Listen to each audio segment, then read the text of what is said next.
Bueno, buenas tardes a todos. A mí me gusta mucho el espacio de Casa de las Américas. Yo creo que siempre me siento muy bien aquí porque es un colectivo que se caracteriza por su empatía entre ellos y con las personas que venimos. Y yo no sé si lo que yo voy a hacer les va a servir de mucho, pero tengan la plena seguridad que lo he trabajado. Y tal vez sea un poquito largo y entonces en ese sentido les pido disculpas porque una conferencia nunca es breve. Si es breve es una conversación, pero ya después requiere otra dimensión. Yo he lamentado mucho no poder estar en todas las actividades del coloquio, solo en algunas, porque sé que han sido muy creativas y muy interesantes. Pero bueno, las circunstancias no son a veces las que uno quiere y no puede estar en todas las partes donde uno desea simplemente porque tiene que estar en otras, que a lo mejor no son tan agradables, pero que son obligadas. Entonces, quería decirles que yo he organizado esta conferencia que se titula Entre identidades y emancipaciones, el componente étnico. Yo la he organizado a partir de un marco conceptual y otro emancipatorio, vinculado al componente étnico, como está en el título.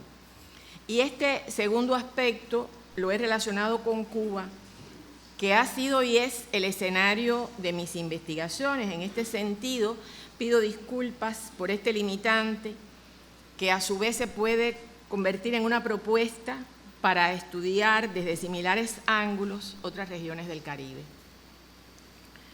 El concepto de identidad ha sido muy difundido, usado y hasta manipulado.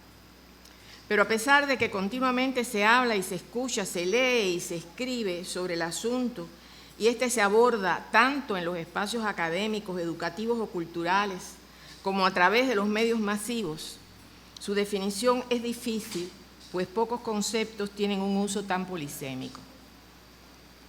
Para hablar de identidad es necesario tener en cuenta, en primer lugar, que este es un concepto relacional y que solo puede definirse a partir de la diferencia o de las distinciones con el otro.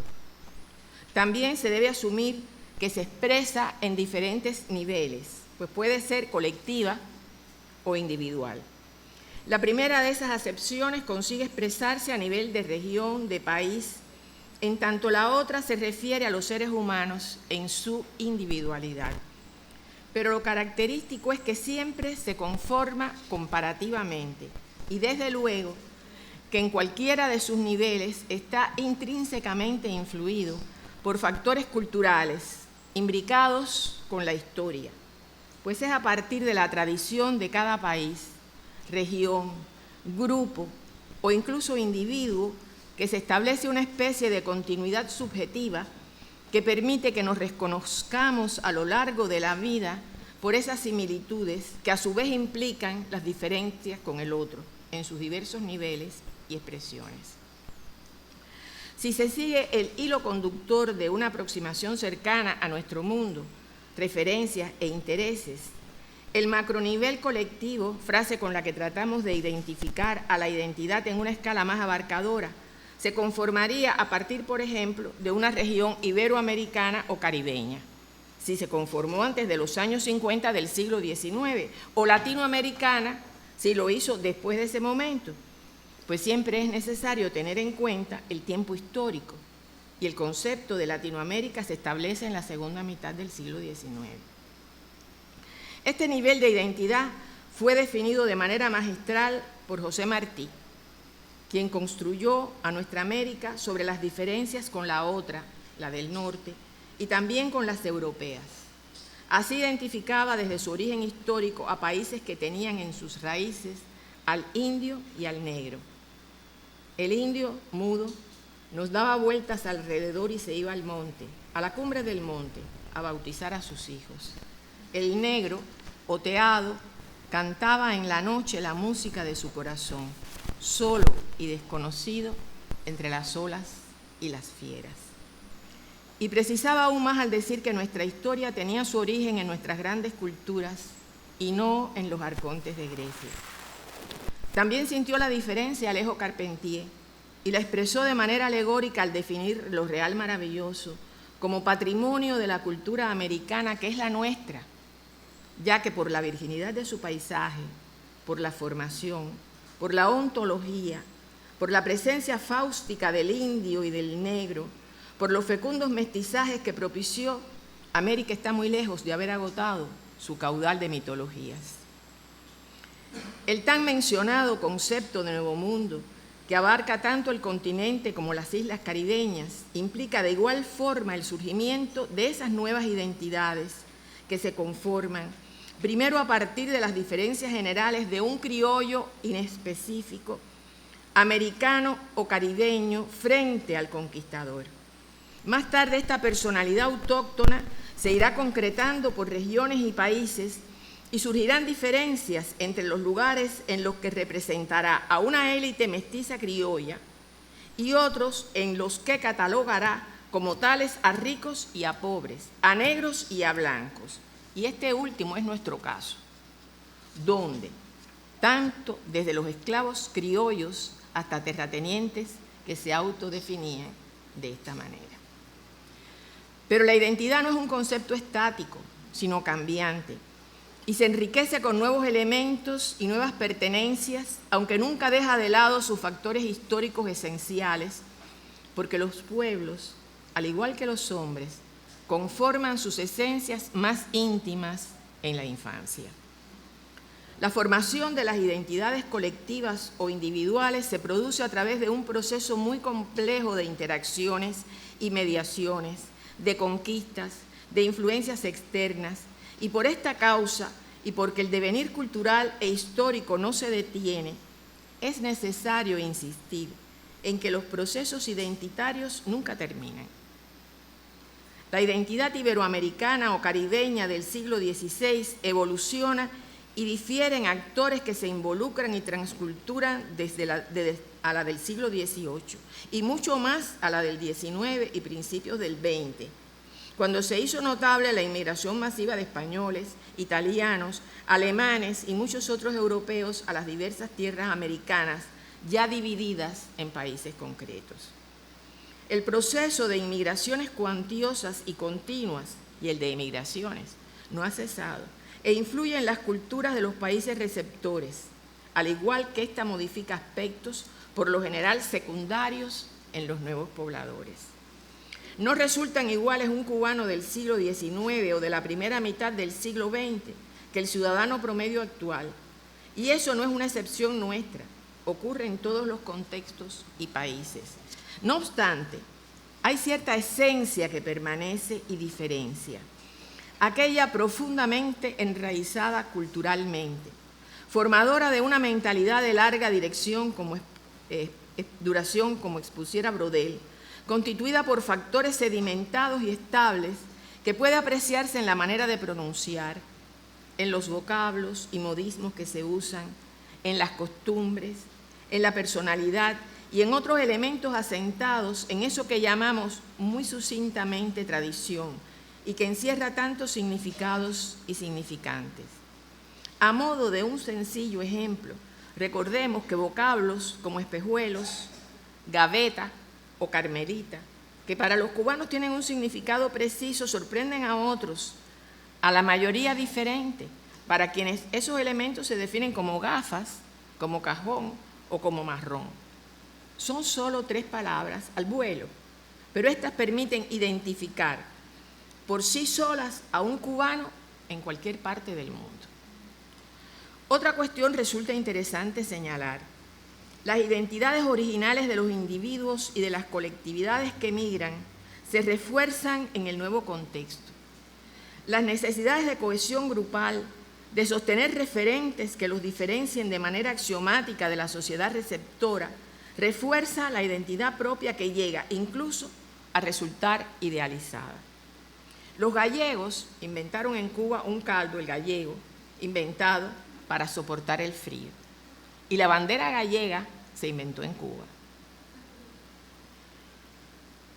El himno asturiano se escribió en Cuba también. Yo no sé si ustedes lo saben, lo escribió Ignacio Piñeiro. Por lo general se piensa que José Luciano Franco era nada más que negro de raíz, tenía algo de chino. No, el padre de José Luciano Franco era gallego. Y José Luciano Franco hablaba gallego. Y el padre de Ignacio Piñeiro era asturiano. Y él se sentía muy vinculado a su padre, aunque ahí no hubo un matrimonio, porque él tenía el apellido de Petrona Martínez, que era su madre. Pero escribió el himno asturiano. Los cubanos que viven en el extranjero han glorificado al congrí, al puerco asado y a los frijoles negros, y ya ustedes verán que no tengo que hacer comentarios con respecto a esto en la actualidad. Estos ejemplos y otros muestran los avatares de la historia. No se puede hablar de identidad sin apropiarnos del espíritu orticiano. Don Fernando, estudioso incomparable de nuestras raíces, las definió en su contrapunteo cubano del tabaco y el azúcar, cuando en un símil maravilloso y sutil nos construyó desde el tabaco, moreno, masculino, urbano, y el azúcar blanca, femenina, rural, y nos mostró como lo que somos, una cultura mestiza. En su Epifanía de la mulatez, libro que yo les recomiendo buscar y leer, definió este concepto, el de la mulatez, como una presencia psíquica y social mucho más externa que la simplemente fisiológica, y desde luego al margen del color de la piel. Se trata de un fenómeno cultural y no genético, para luego concluir señalando: en América ya no hay negros, solo mulatos. La cuestión referida al mestizaje y a los sujetos emergentes, a los que nos referiremos más adelante, resultará esencial para comprender la construcción de las identidades. La mezcla cultural puede ser complicada e incluso polémica, pero está en la raíz misma de la identidad iberoamericana y caribeña. Nuestro espacio regional es esencialmente mestizo, porque en ninguna otra región del mundo se han establecido, expresado y mezclado tantas culturas diversas.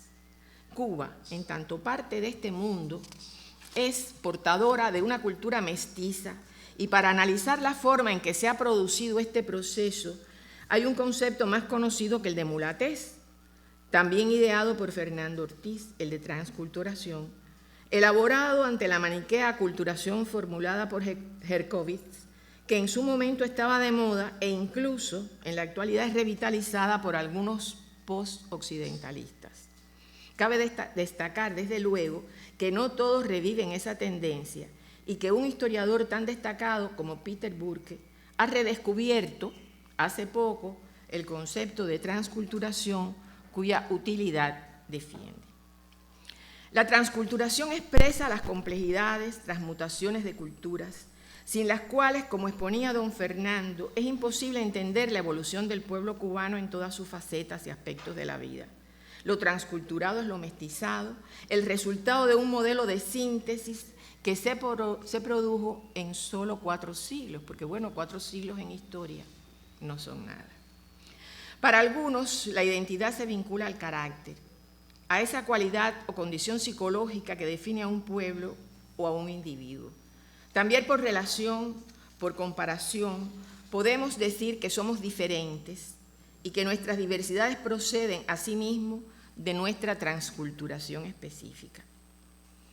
Pero definir lo cubano por encima de las clases sociales, los grupos, los sectores, la raza e incluso el género no es tarea sencilla, aunque tampoco imposible, porque la tradición cultural marcó rasgos específicos que nos distinguen. Sobre esta base empírica, Jorge Mañach construyó una definición que resulta muy precisa, la relativa al choteo como característica de la psicología cubana. Choteo, según el diccionario de la Real Academia, significa burla, pero puede definirse a nuestro pueblo como esencialmente burlón o como una colectividad que lo tira todo a relajo. La respuesta es simple, porque una historia de enfrentamientos y luchas por la autodefinición y la independencia no se explica ni aviene con un criterio que expresa cierta superficialidad. La expresión resulta más esclarecedora si se vincula como una forma de manifestar la reacción, la protesta. la apreciación diversa, una especie de subterfugio ante lo hegemónico, ante una autoridad que no se consensúa ante la negación de la jerarquía. Señalaba Mañasch con una frase que considero premonitoria, que marca el rechazo a lo impuesto. Dijo, si la mediocridad es tan tolerada en Cuba, es porque la intolerancia supone una autoridad, cosa repulsiva en sí. La agilidad mental del cubano ha sido proverbial. También su reafirmación del yo y su espontaneidad, su tendencia a romper los formalismos, las etiquetas, los distanciamientos, a establecer todas las relaciones en un plano de confianza que puede ir desde la afabilidad hasta el atrevimiento, algo que Mañasch definía como anular las distancias sociales y allanar los niveles jerárquicos. También se manifiesta en el cubano su desinterés extremo, pues es capaz de brindar no lo que le sobra, sino lo imprescindible para su supervivencia. Y esto forma parte indiscutible de su idiosincrasia. Todo lo que hemos expresado y lo que continuaremos analizando implica que la identidad se forma con la cultura y es su manifestación más generalizada, y que por esa causa es necesario tener en cuenta que está surcada por ejes importantes como son el género o la etnicidad. Pudiéramos detenernos en ambos, pero hemos escogido por las discusiones actuales y por ser más abarcador la línea étnica, ya que el género, al igual que las capas, los grupos y los sectores, están subsumidos en las etnias. Según un refrán popular, para el gusto se han hecho colores y para escoger las flores. La mayor parte de las referencias a la identidad asumen su carácter nacional, que entrecomillo, sin tener en cuenta que la formación identitaria la precede. Varela, por ejemplo, se autodefinía como habanero, porque aún no existía una nación cubana, pero defendió con su vida y su obra a nuestra tierra. Y es que la cultura deviene en una larga duración y la nación se construye en un momento determinado de la historia y siempre desde el poder, desde la hegemonía. Cuando hablamos de cultura nacional y no cubana, debemos tener en cuenta que estamos introduciendo un matiz que reduce la riqueza de su devenir a una construcción de hegemonía política, circunscribiéndola a un proceso que en cierta forma se erige sobre los transcursos y elementos subalternos de esa sociedad. Se trata entonces de una relación que se establece entre entidades dominantes y dependientes desde la perspectiva de las primeras, aunque haya grupos humanos con proyectos propios frente a prácticas y discursos oficialmente establecidos. Pero ¿qué es lo que hace a una cultura subalterna? En nuestro contexto histórico, todo comenzó con el supuesto descubrimiento de lo que se definiría como Nuevo Mundo, porque en ese momento los europeos, autodefinidos como blancos, conquistaron y colonizaron territorios, subsumieron a unos pobladores que denominaron indios, aunque nada tenían que ver con ese país, y trajeron por la fuerza a otros pobladores, esencialmente negros, desde Andalucía primero y desde la lejana África después. Más tarde los acarrearon incluso desde el sur de los Estados Unidos y desde otras colonias caribeñas donde estaban asentados. ¿Cuál fue el objetivo esencial de esa inmigración forzada? Se trataba, desde luego, de que esos individuos hicieran los trabajos más duros, extrajeran las riquezas del suelo y produjeran materias primas para el comercio. De esta forma, no solo se propició, sino que se facilitó una relación social continua y expansiva. Desde ese momento comenzó con una impronta hegemónica la denominada europeización, pues esa cultura occidental dominante, en nuestro caso la española, se impuso a las otras múltiples pero subalternas y estableció desde entonces los modelos aceptados y reconocidos como modernos. Lo indígena y lo africano fueron considerados atávicos e inmorales porque solo eran la cultura de los sometidos. No obstante, desde abajo, desde las raíces, permearon la sociedad y se establecieron en cada uno de sus poros y resquicios.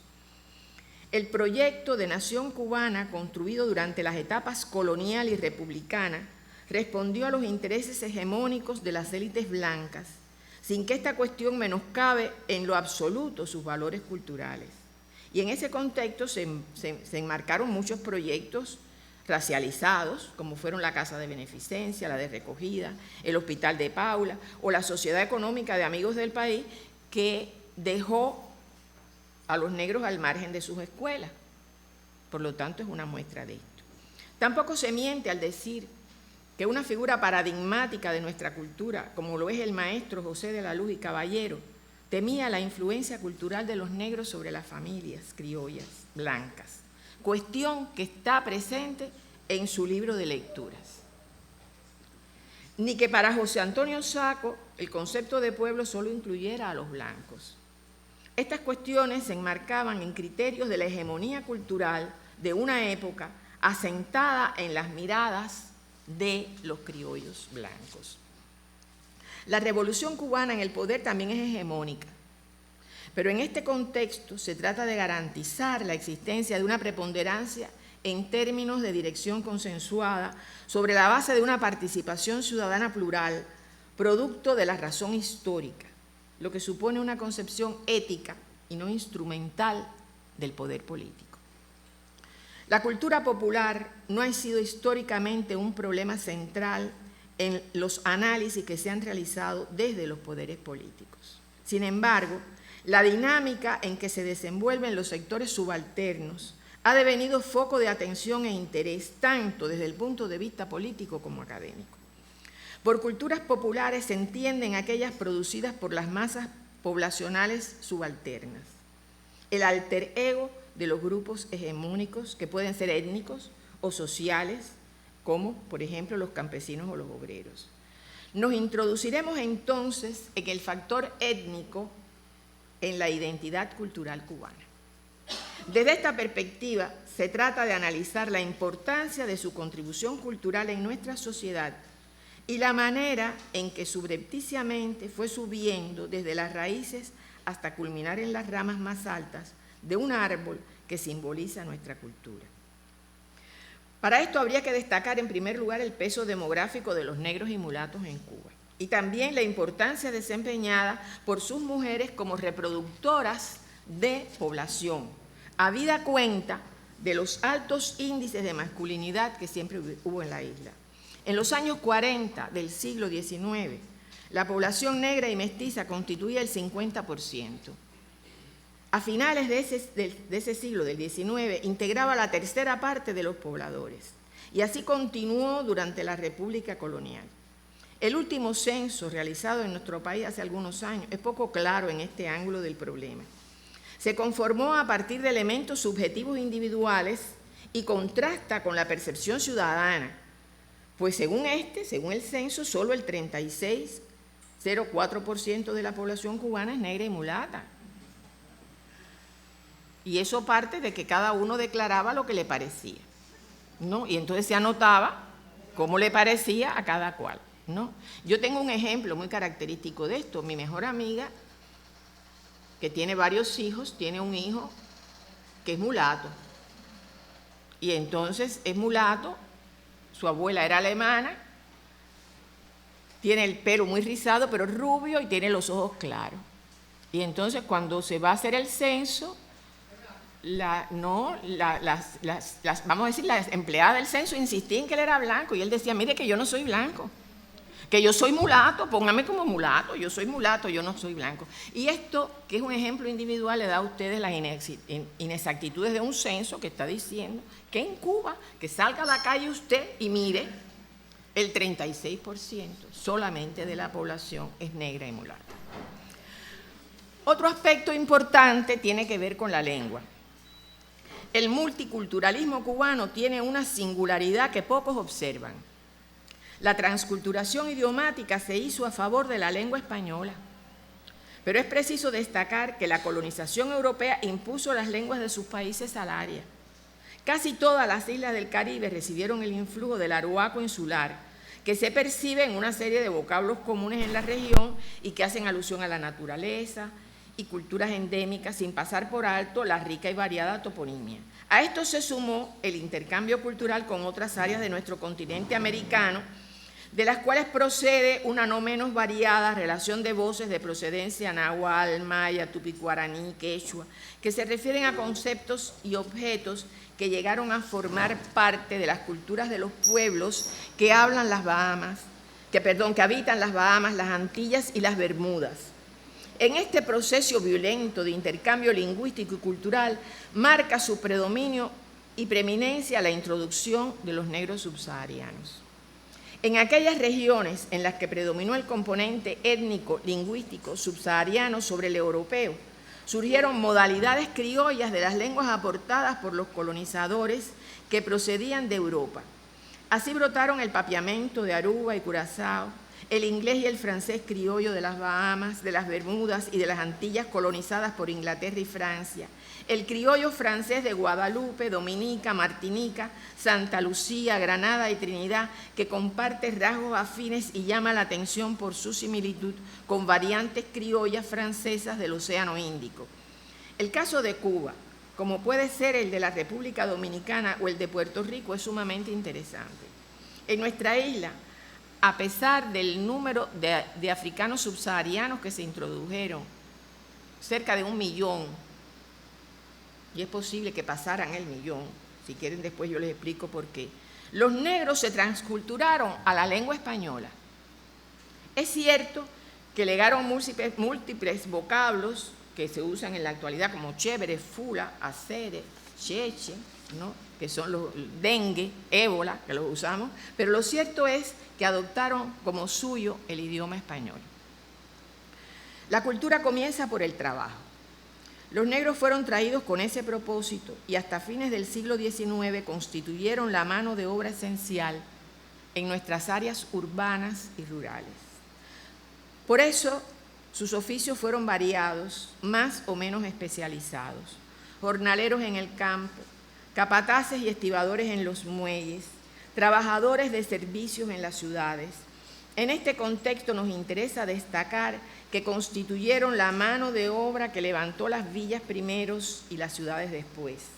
Cristóbal de Roda, Abarca, Antonelli y tantos otros diseñaron fortificaciones, pero los negros cortaron las piedras, las colocaron, fabricaron las rejas y también las maderas. La carpintería, por ejemplo, llegó a descollar en La Habana, realizándose, según el capitán general Marqués de la Torre, obras perfectamente acabadas, cito al Marqués de la Torre, comparadas a las de los ingleses. Posiblemente el trabajo en el Real Astillero contribuyó a esa calidad y también influyó en la arquitectura, porque la cubierta del teatro principal, remodelado bajo el gobierno del Marqués de Sumeruelo, semejaba a la quilla de un barco vuelto al revés, y las famosas vidrieras que adornaban los arcos de medio punto de las residencias coloniales, que todavía podemos ver, tuvieron su origen en las encristaladas puertas y ventanas de los navíos construidos en el Real Arsenal, destinadas a filtrar los rayos de luz que el mar refractaba.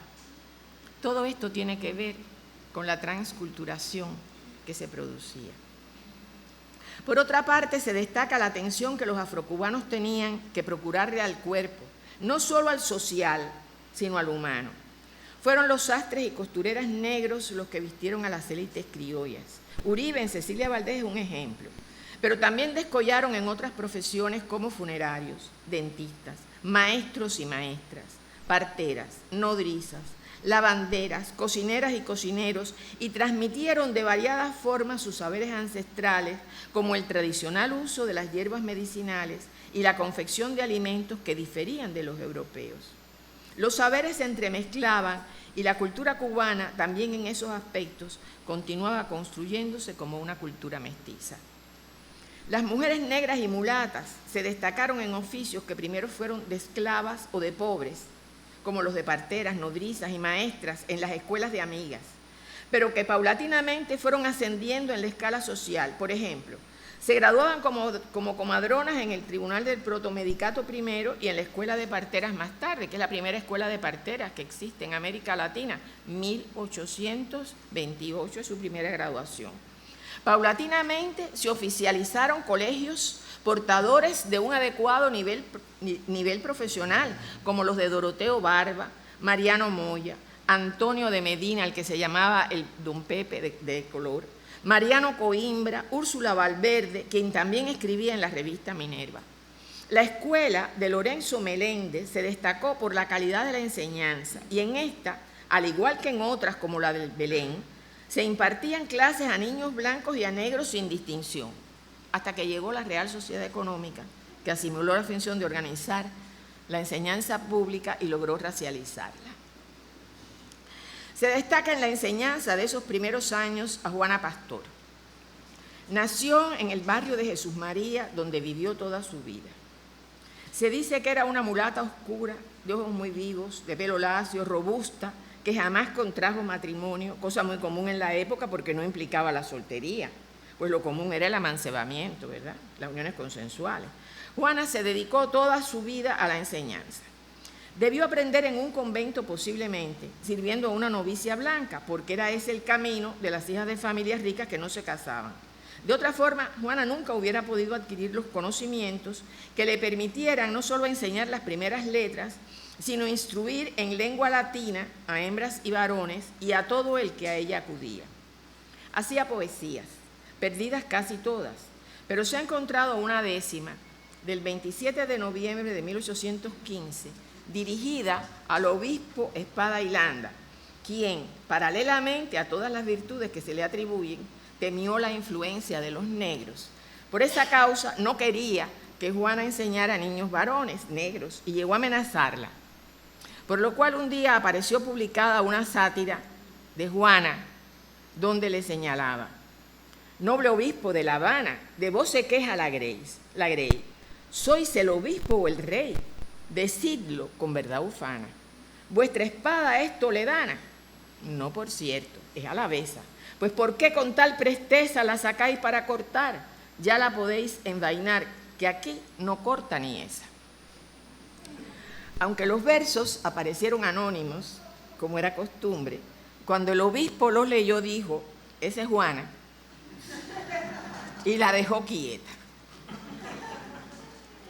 Desde finales del siglo XVIII existieron las ya mencionadas escuelas de amigas que fueron reconocidas, o por lo menos fueron reconocidas, no fueron reportadas, sería la palabra a decir, relacionadas, por la Sociedad Económica de Amigos del País. Enseñaban la cartilla religiosa, enseñaban a leer y escribir y algunos principios elementales de aritmética. Eran algo así como un círculo infantil particular para la gente que no tenía dinero.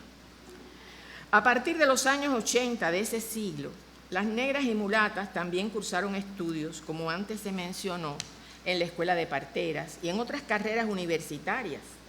Muestra de esto es que María Latapie de Céspedes dirigía por su profesión la farmacia de la Unión Fraternal. No es cierto que la Unión Fraternal y el Club Atenas estuvieran distanciados, porque el marido de ella dirigía el Club Atenas y ella era la de la farmacia de la Unión Fraternal. En el siglo XIX se incrementó el número de maestras de color y a principios del siglo XX, y esto es interesante, durante la ocupación, y poco trabajado, durante la ocupación norteamericana y a pesar del racismo imperante en los Estados Unidos, fueron a la Universidad de Harvard maestras negras, entre estas las hermanas Leonor y Hortensia Aulet Serrano, Paula de Jesús de la Concepción Cruz, María de Jesús Díaz, Petrona y Juana Lavalette y Eloísa Piñeiro. O sea, negras que fueron a Harvard como parte de esas maestras que fueron a entrenarse allá. En las fotos de la escuela de verano que se desarrolló paralelamente a Harvard en el Teatro Martí en La Habana, en las fotos aparece un maestro negro y es posible que hubiera muchos más, ese es el que está en la foto. Otros aspectos de suma importancia en la transculturación estuvieron relacionados con la religiosidad y la música. A la indiscutible naturaleza rítmica de los africanos se sumó la influencia española, sobre todo la del sur de la península, que durante 8 siglos había recibido los aportes de la cultura árabe. No olvidemos esto nunca. Nosotros no tenemos de historia 4 siglos y los árabes estuvieron 800 en España. Muy tempranamente, los negros y mulatos también se destacaron en la fabricación de instrumentos, remedando los que habían tenido en sus regiones de origen, pues los necesitaban para sus fiestas y ceremonias. Junto al toque de tambores en los cabildos, los negros aspiraban a ser organistas de las iglesias. Tenían chirimías que tocaban en los bailes populares, y en las ciudades había tañedores de vihuela y otros instrumentos europeos del siglo XVI. Algunos, desde pequeños, estudiaban música y las estudiaban con maestros de música de color. Pero lo más llamativo resultaba el baile que mezclaba la música popular española como el flamenco y el zapateado con los bailes de los africanos. Nicolás Tanco Armero, en su percepción como viajero, fue capaz de observar lo que la cotidianidad ignoraba al exponer. Todo el mundo baila en La Habana, sin reparar en edad, clase o condición social. Las mismas danzas en un palacio que en el bohío de un negro. Todo el día se oyen sonar las danzas, ya en las casas particulares, ya por los órganos que andan por las calles. Creo que esto no ha variado del todo. A finales del siglo XVIII, existía una casa pública en la Plaza Mayor de la capital destinada a esa diversión, pero para poder asistir había que estar suscrito. En esas actividades participaban las familias más distinguidas. Había varios cuartos destinados para bailar y otros para refrescar o para jugar. También, junto a la iglesia de la Merced, que daba nombre a esa calle, había una ciudadela célebre por sus fiestas. En ella vivía el Pardo Jaramillo, que era músico, maestro de baile y director de una cuna o academia, que así se les llamaba las academias, por eso estaban los bailes de cuna, que alcanzó gran fama. Cerca se asentaba la cuna del Pardo Regina, prestigioso músico que inventó el baile de la Ley Brava, que causó furor en 1840. Hay que ver cómo era el baile de la Ley Brava.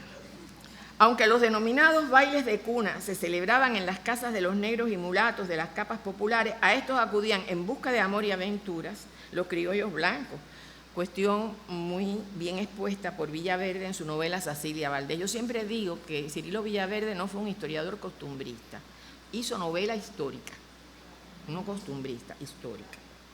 Las autoridades coloniales revelan, a través de sus prohibiciones reflejadas en los bandos, la importancia que tenían las reuniones y las fiestas para la desobediencia social y también para la transmisión de ese universo mágico y simbólico en el que se mezclaban los mitos, los ritos y las costumbres. Tras la aparente superficialidad de reuniones que se caracterizaban por el bullicio, la diversión y la movilidad, podían ocultarse con cierta habilidad propósitos transgresores de todo tipo, muchos menos inocentes que esas actividades supuestamente placenteras. Y es que tradicionalmente la subversión social ha encontrado en las celebraciones un espacio idóneo para divulgar sus propósitos y organizar sus acciones. Fue por esta causa que las escuelas de baile fueron muy perseguidas, porque los espacios lúdicos facilitaban las conspiraciones y las reuniones de los implicados resultaban enmascaradas en los festejos, por lo cual fueron prohibidas. Volviendo al baile, cabe destacar que a principios del siglo XIX, inmigrantes franceses de Saint-Domingue, cuando ya se produce allí la revolución, trajeron a Cuba una danza de origen inglés, que ya se había franco-africanizado y que llamaban contradance. Y los esclavos de esa región introdujeron el cinquillo, un patrón rítmico que desde entonces ha distinguido a la música bailable cubana. Hoy en día la tumba francesa del oriente cubano ha sido reconocida como patrimonio de la humanidad. Tempranamente surgieron las contradanzas cubanas que dieron origen a la danza habanera y al danzón, bailes interpretados por grupos musicales llamados orquestas típicas. En los expedientes del Archivo Nacional de Cuba se menciona, entre otras de estas orquestas, la de los Diamantinos, que casualmente encontré citada por Lola María Jimeno cuando se refiere a las mulatas de élite, que formaban la pardocracia criolla. Ella dice, Lola María dice, relegada desde tiempo inmemorial la mestiza a la intimidad, solo en esfera muy reducida y humilde, inaccesible, entre ellas tenían sus fiestas. Y según apunta una crónica de La mulata de Rafael Otero y Marín, se añade: en traje negligé se baila y se canta al compás de las palmadas. O sea, estas mulatas que integraban esta partocracia. Y para mostrarlo añade el siguiente texto: ahora, ahora, y hoy es tu santo, señora. Ahora, ahora, y hoy es tu santo, señora. Y una de ellas canta para que responda el coro: ¿dónde están los diamantinos? ¿Dónde están que no los veo? Yo me voy a Isla de Pinos, a donde está mi deseo. Ahora, ahora, y es tu santo, señora. Añadía que el compás y la armonía que todos llevan entre sí con esta sencilla canción es increíble. Y lo bien que bailan comprueba su gusto por el baile y por la música. Vedla ahora en el baile, oído fino, baila tan a compás de la música que pisa la cuerda. Ahí está la mulata en su elemento, pues ama la música y el baile, y para ambas cosas tiene dotes especiales. Es muy común en su clase improvisar danzas y canciones, las que tienen dulces armonías y marcado compás. Pero todo era cuestión de clase. En la mulata callejera, la de los bufos de sala, aparecían en la escena los negros curros representados fielmente por los mejores actores y cantadores de la compañía, que los imitaban a la perfección y entonces cantaban esta estrofa: ¿quién es esta mulatona que allí por la calle va y metiendo tanto ruido con su saya almidona? Y entonces surgía Elvira Meireles, la mulata única, quien se adelantaba con el típico traje blanco y el imprescindible mantón. Recuerden los cuadros de la época, del andaluce, y después de singular paseo por la escena, a compás de la lindísima rumpa y del serpentear de la cola, así respondía, cantando a los curros que la acercaban: yo soy la mulata linda y hechicera, yo soy la mulata callejera, con mi color de canela y con mis ojos así que van diciendo candela, que se quema el polvorín, andando con esta gracia que lleno de fuego está y haciendo con la chancleta chiqui, chiqui, chiqui, cha. Sonriendo con esta boca de azúcar, miel y sal y haciendo con la chancleta chiqui, chiqui, chiqui, cha. Pero los afrocubanos también se destacaron en la denominada música culta. Algunos intérpretes destacadas fueron la mulata Catalina Berroa, pianista notable, guitarrista conocedora de todos los secretos de ese instrumento y violinista eminente. Tocaba el contrabajo, la flauta y el violoncelo y fue organista de la Iglesia de la Santísima Trinidad. Hasta el final de su vida se desempeñó como maestra y si no alcanzó mayor renombre fue simplemente por las trabas que encontraban las mujeres para desarrollarse como artistas profesionales en una sociedad eminentemente patriarcalista. Su hijo, José Manuel Jiménez Berroa, Lico Jiménez, aprendió las primeras notas con su padre y luego estudió violín, piano y composición en el Conservatorio de Leipzig. En 1867 viajó a Hamburgo con su hermano, el violoncelista Nicasio Jiménez Berroa, y en el conservatorio de esa ciudad estudió piano y órgano. Regresó a Cuba en 1879 e interpretó piezas clásicas en el Teatro Tacón de La Habana, que fueron muy alabadas por Ignacio Cervantes, quien escribió una reseña de ese concierto. Luego se estableció en Trinidad y ejerció como profesor, teniendo entre sus discípulos a Guillermo Tomás y a Ana Aguado, y sosteniendo una activa participación en la vida artística de esa ciudad y en la de Cienfuegos. En 1890 regresó a Hamburgo y 2 años más tarde fue nombrado codirector del conservatorio de esa ciudad. Nunca dejó de lado su trabajo como solista y compositor. Otro destacado músico mulato, y este más conocido, pero de todas maneras voy a reseñar, fue José Silvestre White. Nació en la ciudad de Matanzas, era hijo de un comerciante francés, de Carlos White, y de una liberta, María Escolástica Lafitte. Empezó a aprender violín cuando tenía 5 años.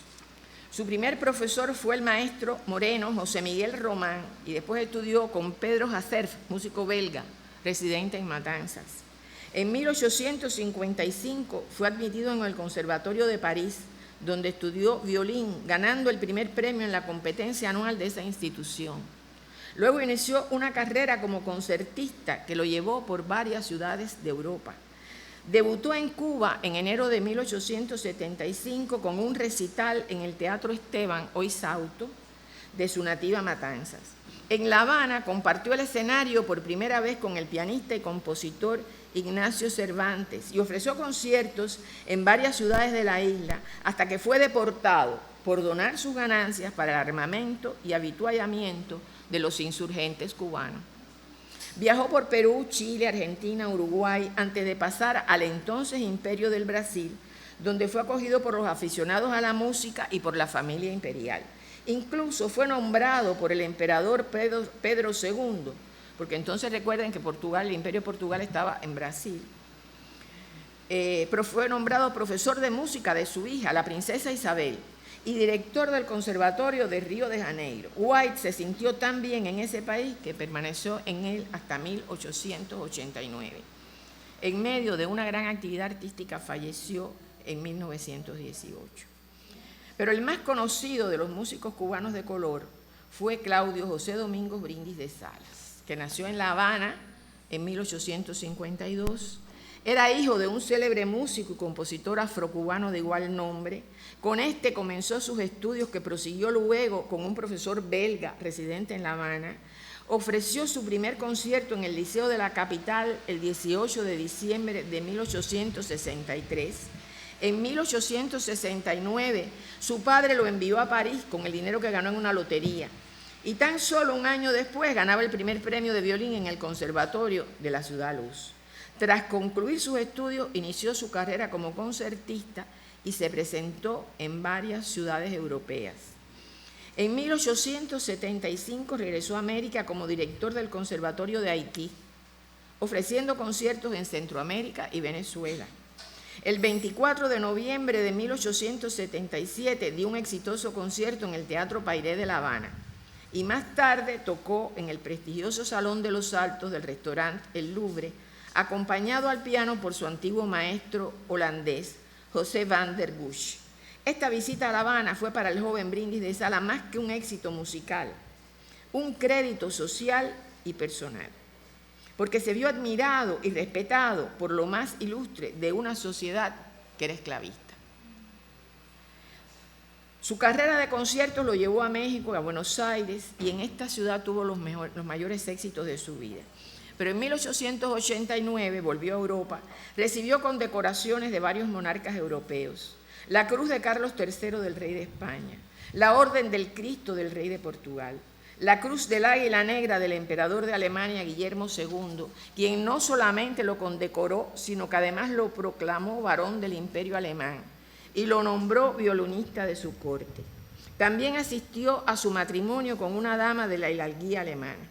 Pero Brindis de Salas quiso continuar su carrera de concertista, viajando por el mundo, y su mujer le pidió el divorcio. Murió muy contento como artista, pero en la miseria, en Buenos Aires, Argentina. La contribución de los afrodescendientes a nuestra cultura no se detuvo. Fernando Ortiz propició la presentación de los tambores batá, e Ignacio Piñeiro llevó los ritmos abacuá al son habanero. La danza contemporánea cubana ha puesto a nivel mundial la llamada cultura tradicional. Y es que la cultura no se muestra en una falsa dicotomía de popular oculta. Sube como la savia por el tronco donde se mezcla y se manifiesta en diversos espacios públicos con esplendor. Son las raíces las que dan fuerza y tambor a esa cultura. Si se tronchan, el árbol muere. Estos ejemplos y muchos otros que pudieran citarse permiten apreciar que la música afrocubana se fusionó con los ritmos ibéricos, asumió nuevos instrumentos, trascendió los espacios privados y se mostró en los públicos. Pero todo eso y mucho más se producía en otros espacios que resulta imprescindible mencionar y que se vinculan al tránsito del Cabildo de Nación africano a la Casa de Santo cubana. Todo se inició a partir de los primeros, cuya estructura paradójicamente no vino de África, sino de Andalucía. Pues en el siglo XV el 10% de la población de esa región española era negra y también contaba con un número apreciable de gitanos. Y estos pobladores requerían ser controlados desde el poder. Y así surgieron los cabildos establecidos y vigilados por las autoridades. El más famoso de Sevilla fue el de los negritos, que aún existe y desfila aún en las procesiones de Semana Santa, bajo otras características, claro está. En Cuba, sobre todo en La Habana, porque el Cabildo de Africanos fue una institución urbana, se agruparon por etnias. Cabe destacar que por lo general los africanos esclavizados eran calificados por topónimos, creados por la trata, como Mina, Carabalí, por ejemplo, pero esos nombres no se corresponden con sus verdaderas etnias, pues parten de los puertos o regiones por las que eran extraídos. Estas, las etnias, sí se reflejaban como una especie de apellido en los cabildos de nación. Lo que podríamos analizar sobre esta institución rebasa las posibilidades de esta conferencia y por lo tanto solo destacaremos algunos aspectos del factor religioso y de sus aportes, también a la cultura. Cuando Morel de Santa Cruz llegó a La Habana en el año de 1783, escribe él, que los negros se atumultaron, es decir, se abalanzaron para recibirlo y explicaron a su manera lo que les ocurría. En este momento, el obispo que venía de Santo Domingo les dio advocaciones, era muy inteligente, y puso a un sacerdote para que atendiera cada cabildo, bajo una mención católica. Ocurrió así una especie de transculturación impuesta a la que sucedería con el tiempo otra simbólica. El problema había sido resuelto de una manera hábil y simple. En un primer momento los cabildos se apararon bajo la advocación de una divinidad católica a la cual adoptaron como matrona o patrono. Los atributos y las características de las deidades seleccionadas eran similares a las de los orichas que los yorubas veneraban. De esta manera fueron trasladando a algunas figuras del santoral católico todo el poder de sus antiguos dioses, fusionándolos con ellos. Así Santa Bárbara se transmutó en Changó por su relación con el rayo. San Pedro representó a Ogún, que era el dueño de los hierros, y San Lázaro, no el que adoraban los católicos, sino el San Lázaro que aparece en los relatos de Cristo, el de las llagas. Compartió sus facultades curativas con Babalú Ayé, y después la Iglesia Católica lo ha tenido que admitir. Paulatinamente, en un nuevo contexto, los fundamentos iban mezclando y asumiendo apariencias renovadas y diversas. Parejamente a este proceso, las prohibiciones establecidas por los bandos promulgados por los sucesivos capitanes generales hicieron que las imágenes de los orichas, que no podían ser exhibidas en las procesiones, fueran suplantadas con las de estos santos católicos, portadores de cualidades similares, que fueron representadas en los estandartes de los cabildos y colocadas en sus altares. Pero para los africanos y sus descendientes, esta simbología nueva encarnaba la representación de sus divinidades tutelares, a las cuales continuaban adorando en los espacios públicos con ritos sustitutivos y en los recintos privados con sus ceremonias tradicionales. La circunstancia de que en los cabildos se depositaran tradiciones y religiosidades que los convertían en conflictivos, tanto para el poder civil como para el católico, se refleja en las prohibiciones de que fueron objetos en la capital de la isla. Se les prohibía levantar altares, hacer o participar en las procesiones católicas o arreglar otras afrocubanas, llorar a sus muertos en los cabildos, bailar en los altares de cruz o de otros santos, celebrar velorios de párvulos, salir a la calle como cuerpo de nación con banderas o insignias, es decir, todo lo que les era propio. Solo se les permitía celebrar en los espacios públicos el Día de Reyes, en el que también participaban los esclavos. La respuesta ante tanto control y tanta interdicción fue obvia, por simple y natural. Los africanos primero y sus descendientes después conservaron, aunque con ciertas modificaciones, sus conductas rituales, pero las mantuvieron en secreto. En los límites físicos de la ciudad, hasta donde fueron desplazados paulatinamente los cabildos de nación, lloraron a sus muertos. adoraron a sus orishas y les pidieron tener una vida menos onerosa, porque las religiones africanas, desmarcadas de las concepciones impuestas al cristianismo por la sociedad clasista, no pensaban en la existencia extraterrenal, sino en la real, tangible y concreta, que transcurría día a día cargada de problemas, miserias y dificultades imposibles de evadir, modificar o satisfacer. Esta situación contribuyó a enriquecer el proceso calificado certeramente por don Fernando Artiz como transculturación. Otro espacio, tal vez el más importante y trascendente para los cabildos de nación, fue el de las fiestas. Representaban una forma de distensión social para un grupo oprimido. Cuando residían en las ciudades, los africanos coreaban y bailaban su épica en los cabildos, pero lo mismo hacían en los barracones cuando le permitían sus amos. En esos espacios recitaban sus historias, reproducían sus relatos mitológicos, las fábulas y los cuentos a la manera de sus tierras de origen. La cultura de los africanos se transmitía de forma oral.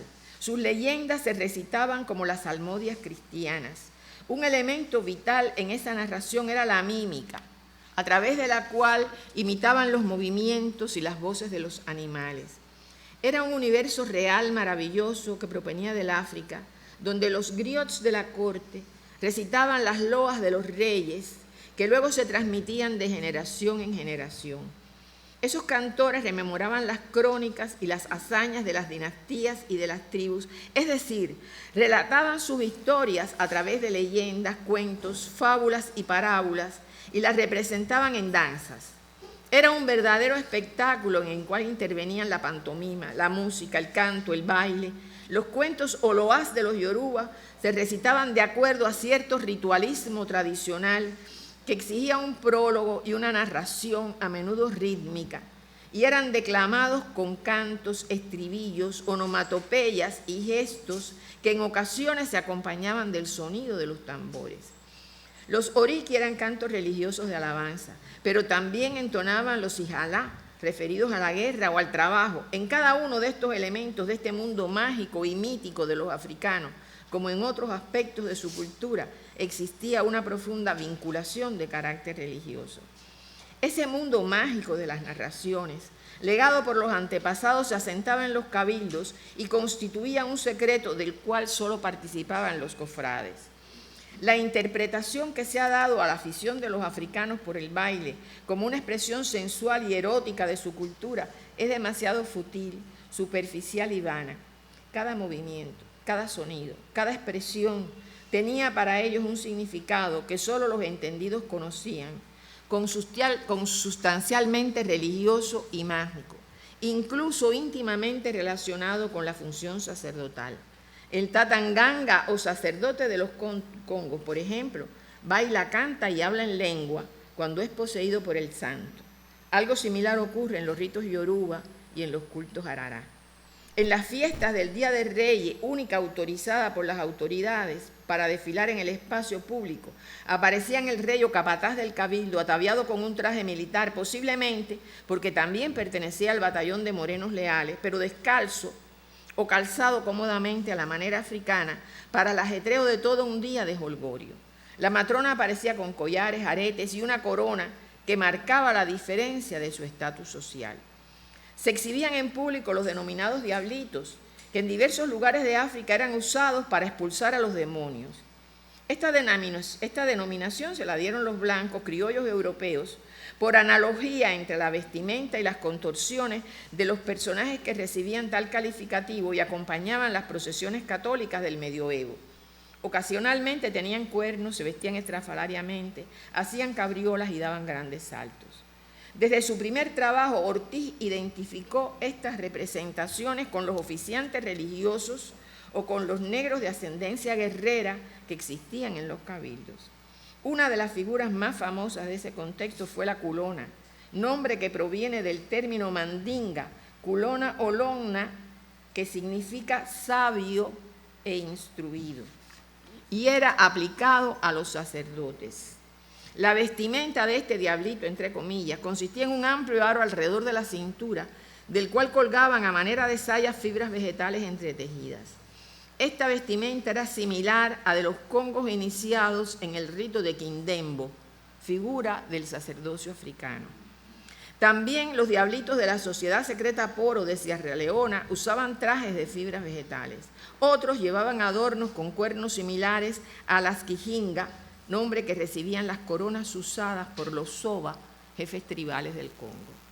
Posiblemente algunas de estas representaciones fueron encarnadas por los babalaos, los iyalochas u otros oficiantes de los cultos afrocubanos.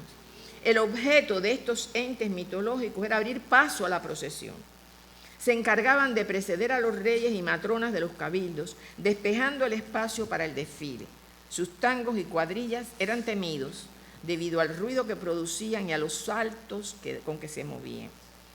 El día de Reyes salían del palacio e iban desfilando en perfecto orden. Sacaban los tambores, cuya función ceremonial solo era conocida por los iniciados, y su uso en las fiestas debía ser autorizado por los santos. La música del batá, por ejemplo, se desdobla en un lenguaje que los negros africanos entendían.